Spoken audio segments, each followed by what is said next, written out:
오늘 주시는 하나님의 말씀은 창세기 26장에 있는 말씀입니다. 이삭이 하나님께 복을 받는 이야기, 또 그가 우물을 양보하는 이야기가 나옵니다. 자, 26장 1절입니다.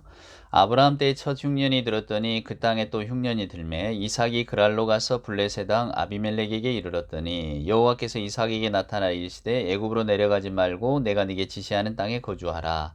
이 땅에 거류하면 내가 너와 함께 있어 내게 복을 주고 내가 이 모든 땅을 너와 내 자손에게 주리라. 내가 내 아버지 아브라함에게 맹세한 것을 이루어 내 자손을 하늘의 별과 같이 번성하게 하며 이 모든 땅을 내 자손에게 주리니 내 자손으로 말미암아 천하 만민이 복을 받으리라. 자, 26장은 이렇게 시작합니다. 가나안 땅에 거주하던 이삭 일가에게 이제 가뭄이 듭니다. 흉년이 든 거죠.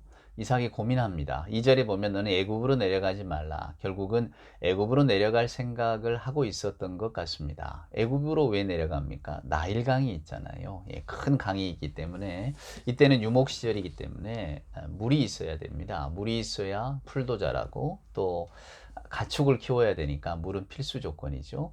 그러니까 아마 이삭도 애굽으로 내려갈 생각을 아마 염두에 두고 있었던 것 같습니다. 근데 하나님께서 아브라함에게 하셨던 것처럼 이삭에게 나타나서 내가 네게 복을 주리니 너는 내가 약속한 이 땅에 머물라. 그래서 5절에 보면 이삭이 6절에 그랄에 거주하더니 이렇게 나옵니다. 자, 그랄 땅에 거주하게 됐습니다. 그런데 거기에서 이제 우리가 26장의 이야기를 쭉 읽어보면 이삭의 재산이 계속 불어납니다. 번성하게 되는 거죠. 그러자 그랄 땅의 왕이었던 아비멜렉, 이 이삭을 맞아 주었잖아요. 그 아비멜렉이 이삭에게 이런 이야기를 합니다. 우리가 같이 살기에는 이제 이미 이 땅이 너무나 좁게 되었다. 그러니까 당신이 좀 떠나가 주었으면 좋겠다. 이렇게 이야기를 합니다. 그래서 이삭이 거기에서 이제 옮기게 되는 장면이 나옵니다. 자, 한번 보셔요. 16절입니다. 아비멜렉이 이삭에게 이르되 내가 우리보다 크게 강성한즉 우리를 떠나라. 이삭이 그곳을 떠나 그랄 골짜기에 장막을 치고 거기 거류하며 그 아버지 아브라함 때에 팠던 우물들을 다시 팠으니 이는 아브라함이 죽은 후에 블레셋 사람이 그 우물들을 메웠습니다. 자, 무슨 이야기입니까? 가뭄이 들어서 그랄 땅에 내려가서 의탁을 했는데 하나님이 복을 주셔서 이삭의 재산이 막 불어났습니다. 그러니까 그 그랄 땅에 거주하던 그 주민의 왕이었던 아비멜렉이 이삭에게 떠나가라 요청했단 말이에요. 근데 그 말을 보세요. 네가 우리보다 강성하니 떠나가라. 근데 이삭이 그 말을 순종하고 떠나갑니다. 이상하지 않습니까, 여러분? 아비멜렉이 말할 때에 우리가 세고 너는 약하니까 너는 가라. 이게 우리 세상의 논리 아닙니까? 근데 아비멜렉은 이삭에게 당신이 이미 우리에 살고 있는 어느 누구보다도 재산도 많고 힘이 강성해졌으니 강한 당신이 떠나시오. 이 세상의 논리하고는 맞지 않죠. 이삭은 저는 이 구절을 읽으면서 이런 생각을 했습니다. 이삭은 참 신의가 두터운 사람이구나. 자기가 어려울 때 받아주었던 아비멜렉. 그가 떠나기를 요청하니까 힘이 셌지만은 그는 떠나갑니다. 이게 이삭의 성품일 수도 있고 이삭의 신앙일 수도 있습니다. 이제 점점 더 한번 들어가 보시죠. 과연 그것이 성품인지 신앙인지, 신앙이라면 어떤 믿음인지. 자, 그렇게 해서 어떻게 합니까? 오늘 주신 우리가 말씀을 읽어보니까 이삭이 그곳을 떠나 그랄 골짜기에 장막을 치고 거기 거주하였다. 그런데 거기는 이미 옛적에 아버지가 거주하던 곳이었다. 아버지가 한때 머물렀던 곳이었겠죠. 우물을 팠던 곳. 근데 이삭이 그곳으로 이주합니다. 골짜기란 말을 들어보면 그랄이라고 하는 곳에서 더 산속 깊이, 더 광야 깊이 들어간 것 같습니다. 힘이 있는 자가 더 험한 곳으로 간 거죠. 세상의 논리라면 약한 사람을 쫓아보내야 되는데 힘이 강한 이삭이 그 그랄 골짜기로 들어갑니다. 자, 그런데 그 그랄 골짜기에서 또 문제가 생겼습니다. 블레셋 사람들이 메워버린 이제 우물을 다시 파고 거기에서 이제 그 뭐랄까 다시 이렇게 양들을 키우지 않았겠습니까? 가축을 키웠더니 여러분 20절에 보니까 그랄 목자들이 이삭의 목자와 다투어 이르되 이 우물은 우리의 것이라 하매 무슨 이야기입니까? 자, 이삭이 메워진 우물을 다시 파서 거기에서 가축을 길렀는데 또 번성하니까 그 땅에 거주하고 있던 그랄의 목자들이 와서 또 시비를 걸었다는 겁니다. 야, 이 우물을 우리 거야. 근데 아까 성경이 말한 것처럼 그 우물은 아브라함 때에 아브라함이 파놓은 것 아닙니까? 근데 그 우물을 또 달라고 이야기한 겁니다. 자, 여러분 같으면 어떠실까? 무슨 소리냐? 이것은 내 아버지가 팠던 것이고 또 너희들이 메꾸지 않았느냐? 그걸 다시 내가 이렇게 파내서 이렇게 만들어 놓았더니 또 달라고 하느냐? 나는 못 준다. 어디서 이렇게 말도 안 되는 시비를 거는가? 이렇지 않았겠습니까? 근데 이삭이 이상합니다. 자, 22절에 보세요. 이삭이 거기서 옮겨 다른 우물을 봤더니 그들이 다투지 아니하였으므로 그 이름을 르호봇이라 하여 이르되 이제는 여호와께서 우리를 위하여 넓게 하셨으니 이 땅에서 우리가 번성하리로다 하였더라. 자, 우리가 읽지 않은 구절이 그 위에 있는데 또 다른 우물을 봤더니 그들이 또 다툼으로 그 이름을 신나라 하였으며, 자, 무슨 이야기입니까? 맨 처음에 우물을 봤더니 그 우물을 달라 그랬어요. 그래서 옮겼어요. 그리고 또 우물을 봤는데 또 시비를 겁니다. 그러니까 이삭이 또 옮긴 겁니다. 그리고 그 또 옮긴 자리에서는 시비를 한 거니까 이제 그 우물의 이름을 르호봇이라 했다 그렇습니다. 르호봇은 넓다는 뜻입니다. 예. 그러니까 무슨 이야기냐면 이삭이 맨 처음에 가뭄이 들어서 그랄 땅으로 내려갔어요. 그라랑 아비멜렉에게 머무르다겠죠. 우리가 좀 살러 왔노라. 왜냐하면 이삭이 이미 자기가 거느리고 있는 식솔과 재산이 많았거든요. 가축도 많았고. 그러니까 예의상 거기에 거주하고 있는 거주민의 왕인 아비멜렉에게 허락을 얻은 겁니다. 자, 아비멜렉이 허락을 해줬어요. 근데 산지 얼마 안 돼서 재산이 불어나고 또 유목민이다 보니까 이게 내 가축이 풀을 먼저 뜯어버리면 다른 가축이 뜯을 게 없잖아요. 그러니까 아마 이 아비멜렉 왕에게 많은 백성들이 탄원을 했겠죠. 어디서 이삭이란 자가 들어와서 이삭의 어떤 가축이 다 뜯어버리니까 우리 가축이 말라 죽게 생겼다. 좀 보냈으면 좋겠다. 그랬겠죠. 그러니까 아비멜렉이 이삭을 찾아와서 네가 우리보다 훨씬 힘도 세고 강성하다. 재산도 많고 네가 좀 떠나줬으면 좋겠다. 이삭이 오케이 하고 떠났단 말이에요. 그리고는 그랄 골짜기 더 깊은 곳으로 들어갔는데 거기에는 이미 아버지가 팠던 우물이 있었습니다. 물론 블레스 사람이 메꿔 놓았죠. 그걸 다 다시 그냥 이렇게 제거하고 파내서 우물을 얻고 거기서 가축을 길렀더니 이제 그 골짜기에 사는 사람들이 와서 시비를 걸기 시작하는 겁니다. 그 우물 우리 거였다. 근데 이삭은 다투질 않아요. 그리고 옮겨갑니다. 한번 옮겨서 또 우물을 파고 살았더니 또 시비를 겁니다. 그래서 또 옮겼어요. 세 번째 옮긴 곳에서는 시비를 걸지 않으니까 비로소 그곳의 이름을 르호봇, 넓다, 넓은 터다. 하나님께서 이 터를 우리에게 주셨다. 이렇게 지금 이야기가 되어져 있습니다. 어쩌면 저는 이 창세기 26장을 읽어보면 시편 37편의 말씀이 생각이 납니다. 우리 하나님께서 무엇라고 약속을 하셨느냐면 여러분 시편 37편을 한번 찾아보세요. 참 복된 장입니다. 그런 말씀들이 많이 있어요. 근데 여기 보면 25절 이하로 보면 내가 어려서부터 늙기까지 의인의 버림을 당하거나 그의 자손이 걸식함을 보지 못하였도다. 그는 종일토록 은혜를 베풀고 구워주니 그의 자손이 복을 받는도다. 악에서 떠나 선을 행하라. 그리하면 영원히 살리니 여호와께서 정의를 사랑하시고 그의 성도를 버리지 아니하심이로다. 그들은 영원히 보호를 받으나 악인의 자손은 끊어지리로다. 의인이 땅을 차지하며 거기서 영원히 살리로다. 예. 이 땅이라고 하는 것은 지금 우리가 바라보는 비단 땅에 국한되지는 않습니다. 뭐 여러 가지 의미가 있지만은 창세기 37장은 하나님을 의지하는 자가 어떤 복을 받는지, 의인이 걸식하지 않고 자손들이 이렇게 유리 방황하는 것을 나는 보지 못했다. 이런 이야기를 하지 않아요? 의인의 자손은 복의 복을 받는다. 이 시편을 이렇게 읽어보면 하나님의 복이라는 게 도대체 뭘까? 이런 생각이 들어집니다. 오늘 이 26장에도 철저하게 26장은 복에 관한 이야기입니다. 우리는 복에 관한 신학적인 주장을 너무나 잘 알고 있죠. 그것은 뭡니까? 예수께서 산상수훈에서 말씀하셨던 것처럼 가난한 자들이여 복되어라. 왜? 여러분에게는 하나님이 계신다는 거예요. 지금 슬퍼하고 애통하는 자들에게 복되어라. 왜? 여러분을 위로하시는 하나님이 계시다. 사랑하는 여러분, 이것은 예수께서 말씀하시는 복이라고 하는 것은 우리가 비단 눈으로 경험하고 있는 것을 통해서만 얻어지는 복은 아닙니다. 그래서 제가 신학적인 복이라고 말했잖아요. 자, 언젠가 제가 이제 뭐 계속 로마서를 하고 있습니다만 로마서 가운데도 이제 그런 말씀을 드리려고 합니다.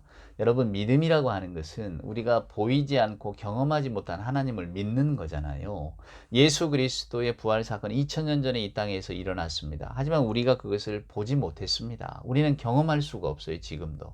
그래서 믿음이라고 하는 것은 결국은 우리가 보고 만지고 경험하는 것을, 그것을 뛰어넘어야 이를테면 그것에 대해서 눈을 감아야 보이는 것이라고 말씀을 드렸습니다. 그러니까 눈을 감아야 보이는 것들이 있는 거죠. 우리는 눈을 뜨면서 우리 주변을 둘러싸고 있는 이 환경을 봅니다. 그래서 눈을 뜨고 있는 동안에는 믿음보다는 현실과 환경이 크죠. 믿음은 보이질 않습니다. 왜?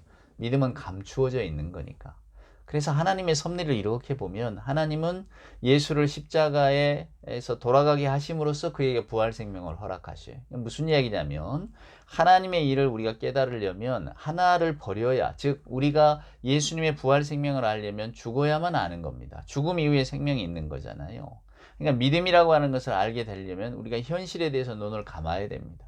저와 여러분 현실 가운데 뿌리를 내리고 있으니까 이 믿음을 경험하기가 참 어렵죠. 복의 문제도 마찬가지입니다.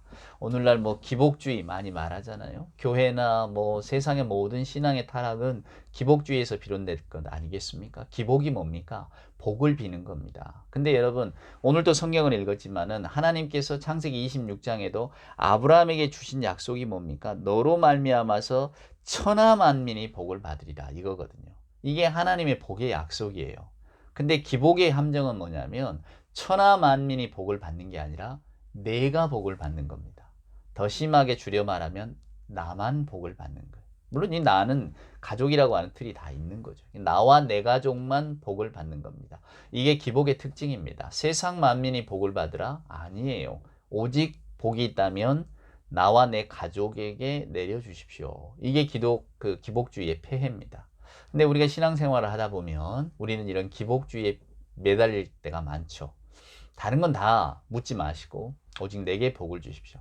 다른 건 다 묻지 마시고 오직 이 시험에만 합격하게 해 주십시오. 내가 무엇 했든 일을 묻지 마시고 내가 지금 원하는 것만 이루어 주십시오. 뭐 이런 식으로 우리 신앙이 흘러간다면 그것은 하나님을 믿는다기보다 우리 마음속에 있는 욕망을 믿는 거라고, 욕구를 믿는 거라고, 그것을 이루고 싶은 거라고 말할 수밖에 없습니다. 그래서 우리는 하나님께서 말씀하시는 복에 관한 생각을 해 보아야 합니다. 성경에도 분명히 오늘 이 창세기 26장도 복에 관한 이야기라고 말씀을 드렸잖아요. 아까 읽었던 시편 37편도 복에 관한 이야기입니다. 근데 이 복에는 두 가지가 있어요. 그것은 복에 관한 신학적인 주장. 아까 예수님께서 가난하여라 복 있는 사람이요. 가난이 뭐가 복입니까? 우리가 현실을 이렇게 되고 있으면 가난은 복이 아닙니다. 오히려 우리가 애써서 극복해야 되고 때로는 그것 때문에 눈물을 흘려야 되는 어떤 뭐랄까요? 선한 것이 아니죠.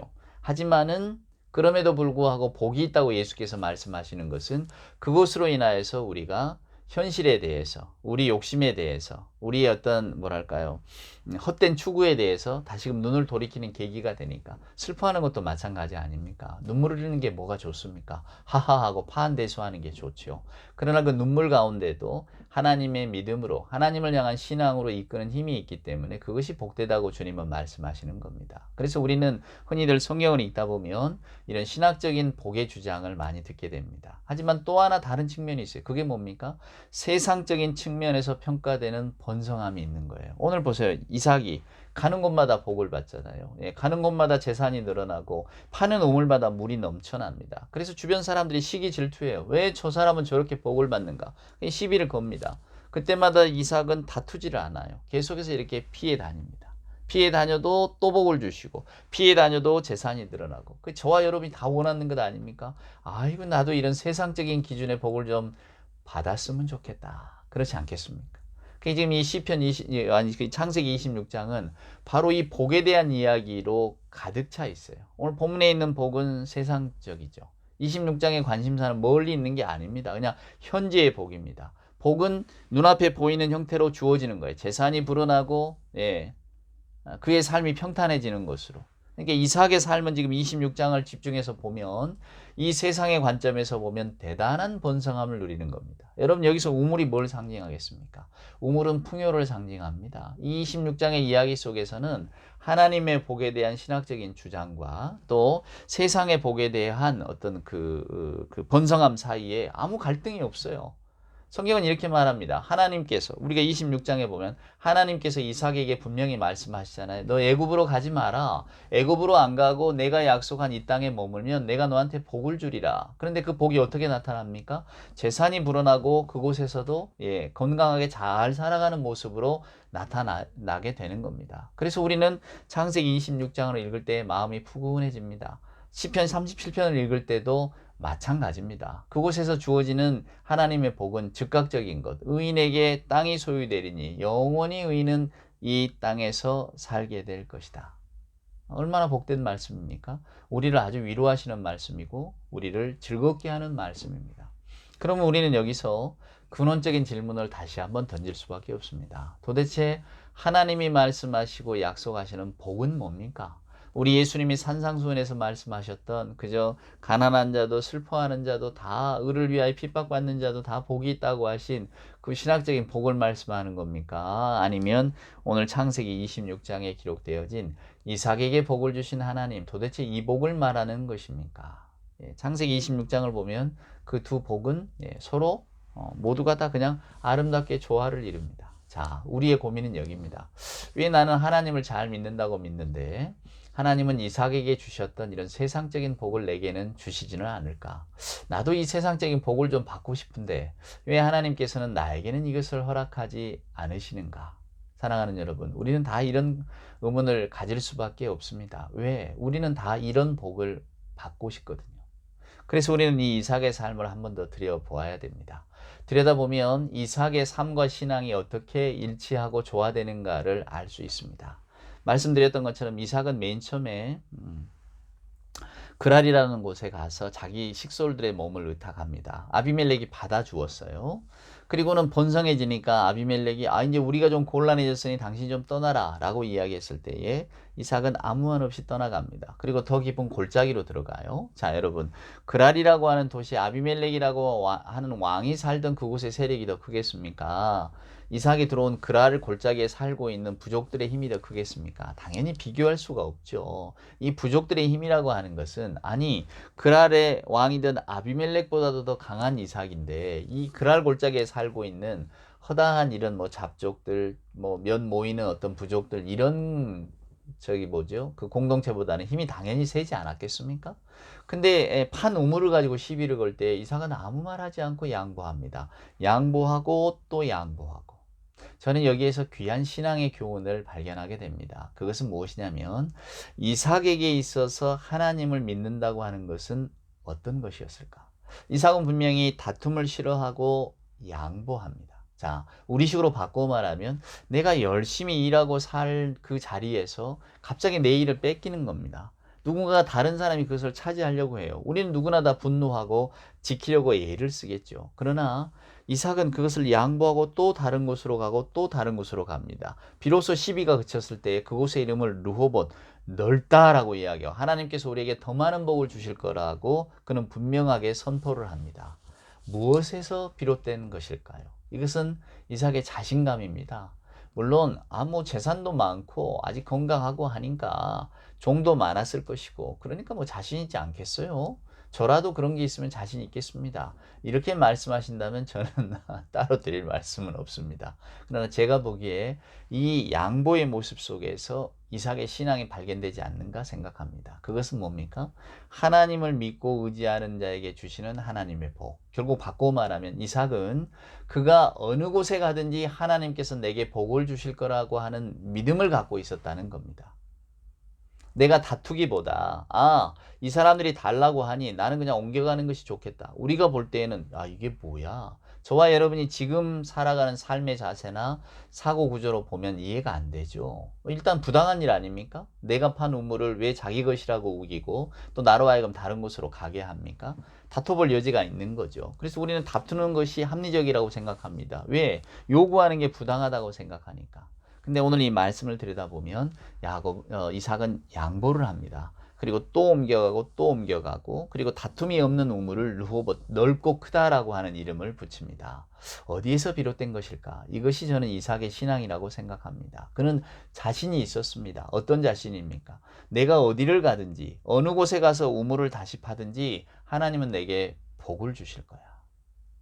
그러니까 여러분 이삭의 마음속에 있는 것은 어떤 거냐면 내가 중요한 것은 어디서든 우물을 판다는 거예요. 신앙이라고 하는 것은 하나님께서 우리에게 때로는 우물을 파게도 하시고 우물을 메우기도 하시지만은 우리가 만약에 나는 이제 더 이상 팔 힘이 없다고 절망 중에 나는 이 우물을 꼭 지켜야 되겠노라고 나는 다투고서라도 이것을 지켜야 되겠노라고 하는 순간부터는 하나님의 신앙, 하나님을 향한 믿음보다는 내 생각이 앞서는 것이라고 말입니다. 그러니까 우리가 때로는 믿음에 실패하는 것은 나는 이제 더 이상 우물을 팔 힘이 없어요 라고 하는 것 아니겠어요?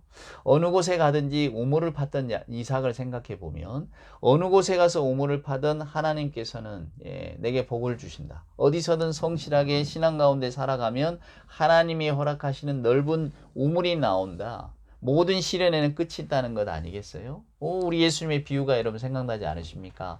겨자씨 하나를 들어서 백향목을 보시는 분이 우리 주님이잖아요. 하나님의 일이 그렇다고 하는 겁니다.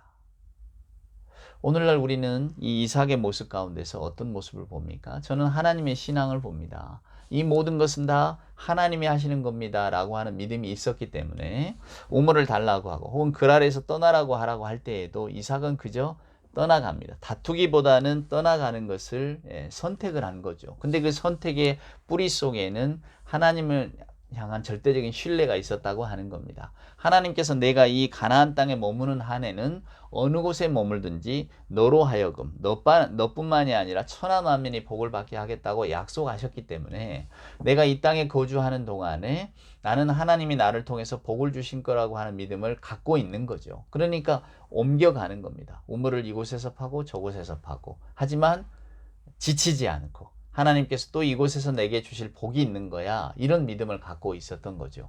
곰곰이 생각해 보면 저나 여러분이나 이 세상을 살아갈 때에 우리는 이런 문제에 허다하게 직면하게 됩니다. 내가 열심히 성실하게 판 우물이 어느 날 갑자기 메워지거나 혹은 남에게 의해서 이렇게 빼앗기는 것을 우리가 보게 되지 않습니까? 그럴 때 우리는 어떻게 했습니까? 때로는 분노하고 다투기도 하고 원망하기도 하고. 근데 오늘 이삭을 보면 양보하고 떠나갑니다. 그의 양보의 근원은 말씀드렸던 것처럼 저는 믿음이라고 생각합니다. 하나님께서 이 땅은 내게 허락하신 땅이 아닌가 보다. 이 자리는.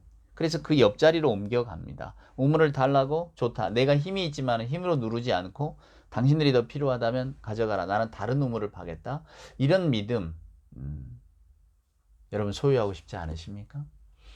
우리는 세상과 다투는 사람들이 아닙니다. 주님이 세상과 다투지 않으셨고 주님은 세상이 이렇게 옳다고 생각하는 부분에 대해서 아니라 말씀하신 분이었죠. 결국은 그래서 그 세상에 의해서 십자가에 달리신 분 아닙니까?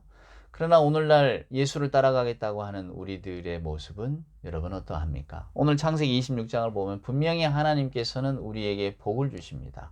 복을 주시기를 기뻐하는 분이세요. 근데 그 복이라고 하는 것이 26장의 이 프레임을 놓고 보면 그것이 어떤 신학적인 복이든 혹은 현실적인 복이든 전혀 문제가 되지 않습니다.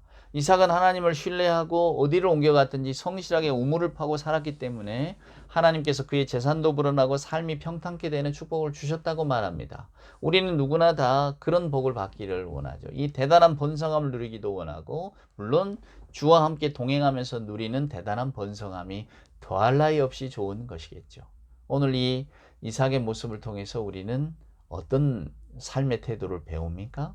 저는 이삭의 삶이야말로 우리 신앙인들에게 가장 모범이 되는 삶 중에 하나라고 생각합니다. 우리가 때로는 세상을 살아갈 때에 하나님의 뜻과 계획을 알고 싶을 때가 많습니다. 우리 개개인을 눈동자처럼 사랑하시고 우리 주님의 말씀처럼 머리털 하나까지도 다 세신다고 하시는 하나님께서 하나님의 자녀들이 살아가는 모습에 대해서 등을 돌리거나 귀를 막고 계실 리는 없지 않겠습니까? 다 불꽃 같은 눈동차로 일거수일투족을 살피시는데 그럼 하나님께서 저와 여러분이 어떻게 살아가기를 원하실까? 내 삶의 우물이 메워질 때 하나님은 투쟁하고 울부짖고 원망하고 주저앉고 이러기보다 또 다른 우물을 파라고 오늘 이삭의 예를 통해서 말씀해 주고 계시는 것 같습니다. 우물을 팔 힘만 있으면 복은 내가 주마. 이게 하나님의 약속인 거죠. 우리는 너무나 쉽게 원망하고 너무나 쉽게 다투고 너무나 쉽게 포기하고 주저앉고 있지는 않습니까? 혹은 내가 이루지 못한 것들을 남의 힘을 빌려서 이루려고 남의 것을 탐내거나 이러지 않으십니까? 재미있는 이야기가 있습니다. 그 헤로도투스라고 하는 그리스의 역사가가 쓴 역사라고 하는 책에 나오는 겁니다. 헤로도투스 유명한 사람이죠. 그 헤로도투스가 쓴 책에 보면 이런 이야기가 나와요. 바벨론을 다스리던 니코크리스라고 하는 여왕이 나옵니다. 우리가 흔히 뭐 바벨론 제국, 바벨론 나라 알잖아요. 근데 바벨론도 처음에 시초는 미약하지 않았겠습니까? 근데 이 니코크리스라고 하는 여왕이 다스리던 시절에 바벨론은 그렇게 강한 나라가 아니었습니다. 그래서 그 주변에 그때 당시에 강대국은 메디아라고 하는 그 강대국이었는데 이 메디아라고 하는 나라가 이 바벨론을 자주 이렇게 침략하고 노략질을 해갔나 봐요. 근데 그 사람들이 어떤 통로를 해서 해왔냐면 유프라데스 강이 흐르는데 그 강을 타고 와서 이제 침략을 하고 빼앗아 가니까 이 니코크리스라고 하는 여왕이 강줄기를 바꾸는 사역을 시작을 합니다. 그러니까 강 타고 적들이 못 들어오게 뭐 아주 이렇게 뭐랄까요 둘레둘레 만들어 버리고 뭐 큰 물을 막아 버리고 또 막은 곳 위에는 반드시 요새를 세워서 배를 타고 침략하는 적군이 있다면 쉽게 섬멸하도록 결국 그 일을 잘 감당을 했습니다. 그걸 이제 공사하고 나서 이제 니코크리스 여왕이 죽게 됐는데 이 여왕의 유언이 기가 막혔어요. 그때 이제 그 제방에다가 이렇게 뭐 제방을 쌓고 또 사람들이 왔다 갔다 해야 되니까 제방에 마치 이렇게 문들을 몇 개 만들어 놨지 않겠습니까? 그 문 위에다가 자기 묘를 올려놓으라 그랬대요. 그 묘를. 사람들이 빈번하게 다니는 곳에. 그리고는 거기다가 비문을 쓴 겁니다. 후대에 만약에 어느 왕이 돈이 필요하거든 이 무덤 문을 열라고. 그렇지 않으면 절대 열지 말라고 그랬다네요. 자, 여왕의 명이고 또 얼마나 병사들이 사모하게 지켰겠습니까? 사람들은 드나들었어도 아이고 어쩐지 여왕님의 기운이 뭐 이랬겠죠. 근데 점점 이제 그 문은 드나들지 않고 그냥 상징적으로 남아있는 일종의 여왕의 무덤이 됐는데 후대에 이제 여러분 잘 아시는 그 우리가 그 뭐죠? 학계 또 스가랴 이렇게 이스라엘을 돌려버렸던 다리우스라고 하는 왕이 즉위를 했는데 이 왕도 뭐 여러 가지 사업을 벌리다 보니까 돈이 모자랐던 모양이에요. 그래서 그 문을 깨기로 했답니다. 그 여왕의 무덤에 들어가려고 한 거죠. 그리고 결국 그 여왕의 무덤을 해체를 해보니까 그 안에 뭐 금은보가 가득할 줄 알았더니 천만에 그냥 관하고 편지 한 장 달랑 놓여 있대잖아요.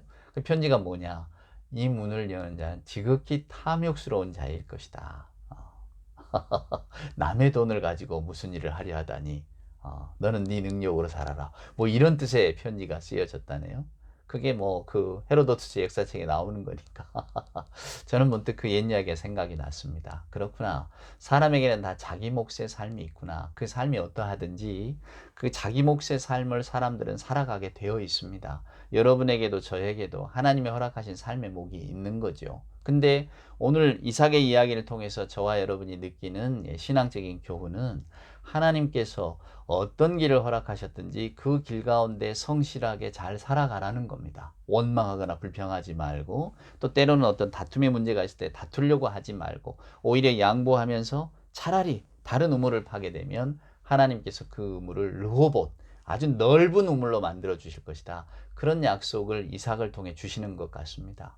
이삭이라고 자기 힘을 믿고 왜 정주하고 싶지 않았겠습니까? 또 내가 힘들어서 판 이 우물을 왜 양보하고 싶었겠어요? 그러나 이삭은 힘이 있음에도 자꾸 양보하고 양보하는 모습을 보여줍니다. 거기에 하나님께서는 복을 더 더해 주셨다고 오늘 말씀을 통해서 우리에게 들려주시죠.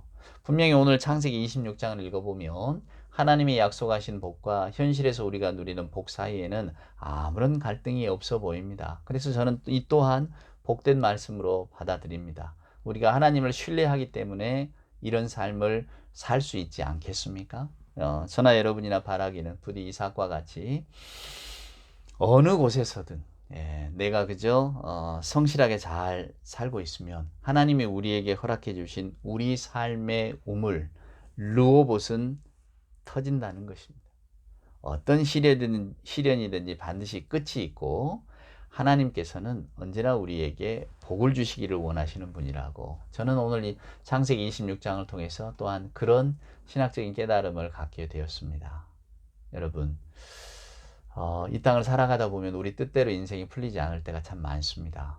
내가 이렇게 살아왔나? 내가 이렇게 살려고 하나님 안에서 발버둥 쳤나? 우리는 이렇게 생각할 때가 있겠죠. 더군다나 지금이 조금 뭐 코로나 때문에 여러 가지로 예기치 않은 상황들이 펼쳐지고 있는 그런 일들 아닙니까? 이 가운데서 때로는 절망하고 또 삶의 소망도 잃어버린 분도 있을 줄 압니다. 때로는 병중에 있을 수도 있죠. 그러나 언제나 하나님께서 허락하시는 삶의 자리라고 하는 생각을 먼저 떠올리시기를 바랍니다. 아, 하나님께서 지금 내게 원하시는 것은 내가 여기에서 원망하고 불평하고 다투고 이걸 원하시는 게 아니구나.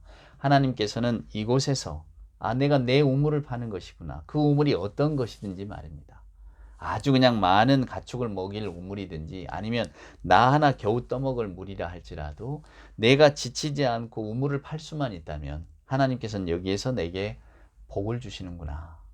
오늘 이 이삭의 이야기는 우리가 살아가는 있는 모든 이 생에 하나님의 축복이 함께한다는 사실을 일러줍니다.